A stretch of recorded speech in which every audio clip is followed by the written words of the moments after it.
In the previous video, we understood what is a knowledge base, how does it store the documents, how does it connect to the real-time database systems, and give you the answers which are specific to your business and not generic answers.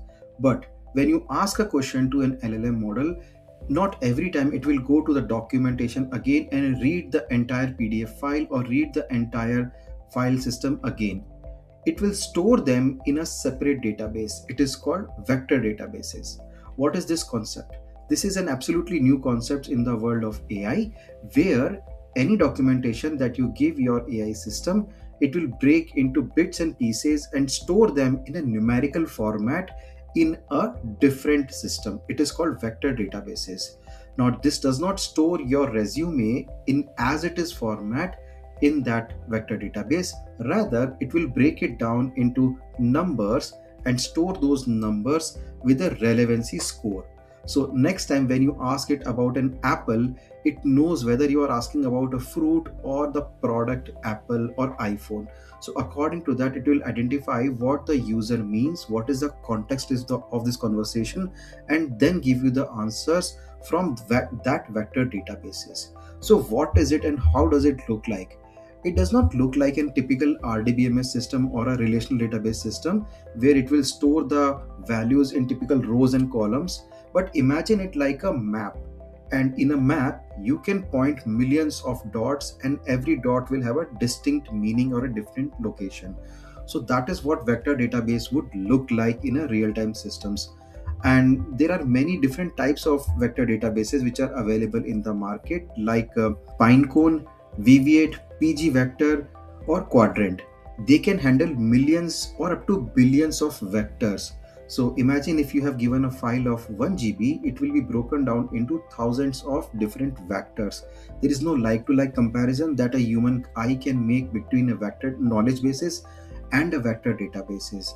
So if you have 100 GB of raw sheet, that would typically generate somewhere between 50 million to 200 million vectors depending on the chunking size. Enterprise deployment routinely will generate terabyte scale of vector volume. Now, an intelligent audience like you can ask a question that if knowledge base has already been broken down into vector databases, why can't I delete the knowledge base documentation and just run my LLM model on top of the vector database? Theoretically, yes, you should be able to do that. But then there are a couple of issues that can come. One, you will not be able to relate back or get the citations back how this particular answers were derived from the LLM model. You need to understand what was the source system, that is your actual PDF file or actual Word document from which the information was derived. Vector databases was just a mediator so that the work can be done faster. It is not an actual LLM model or it is not an actual knowledge store. It is just a replication or the mathematical representation of the knowledge bases. So you need to still maintain the lineage of the source data which is in your knowledge bases. Second point, in case there is any corruptancy in the vector database, it can always go back to the knowledge base and recreate the vector database faster for you. So you should always maintain the original knowledge databases in your system. But is that all? No. To further understand this, you need to understand the concept of RAG, that is retrieval augmented generation. What happens when you just type a query to an chatbot, or what happens when a second before the chatbot starts responding to you? You need to understand this entire model to completely understand and bring the AI models into your business.